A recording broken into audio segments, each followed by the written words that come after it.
Hey everyone, thanks for joining me again this week to kind of look ahead and see what's coming up. I don't have a lot to talk about this week, so it should be pretty brief. So actually, I'm going to start with the study this week. We are going into kind of the last half of Colossians 1. I think we go to the end, but maybe it's not always to the end.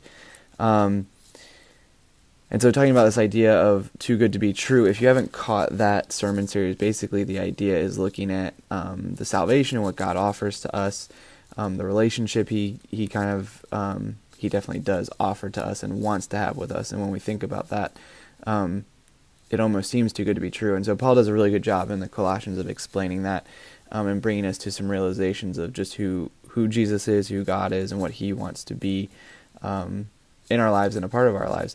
And so really, I think everything this week is pretty straightforward. Again, as always, don't feel bad if you want to, if you have a question or something like that, you need to run past me. But at the very end, there are going to be some questions about salvation.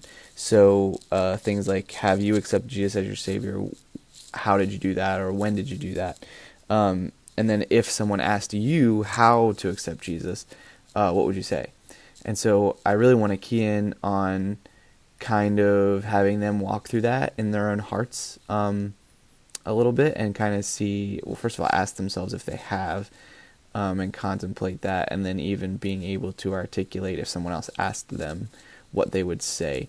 So definitely make sure that you get to the application piece and make sure that they, can have a chance to answer that and then kind of walk with them through that.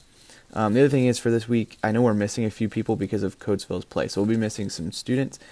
We'll also be missing, I think, Catherine and Trevor are both going to the play on Saturday night. So we will be just a tad short on staff, but I think that we will be okay because we should have a little less, maybe a few less kids too. We'll see how it plays out. But yeah, just so be ready for that. The only other big thing I have, obviously, is the Super Bowl party is next week.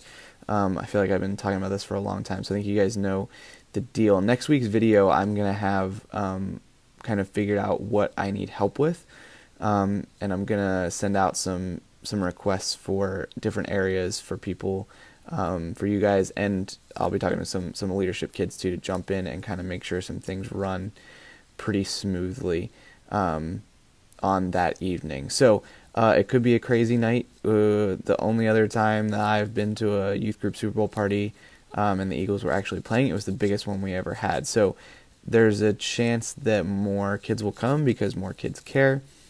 It could go the opposite too. Sometimes people say, oh no, we want to watch it with family, whatever. So we'll see. It could be kind of way out there. But definitely in your small groups this week, remind your kids of that and ask them if they're coming. Because it's really good to remind them to come, remind them to bring their friends. We are going to focus at halftime just for a little bit of time on salvation and kind of actually we're going to give like an invitation, but it's not going to be such an evangelistic push. It's going to be kind of a introspective, have you thought about this kind of thing. And there's a video that I'm going to show and some of the kids are going to share. So definitely think about that in your groups this week. I'll have more information out as we think about the Super Bowl next week. But yeah, I'm excited for these next couple of weeks, especially 2 weeks from now. Hope you guys are too, and I will see you this weekend.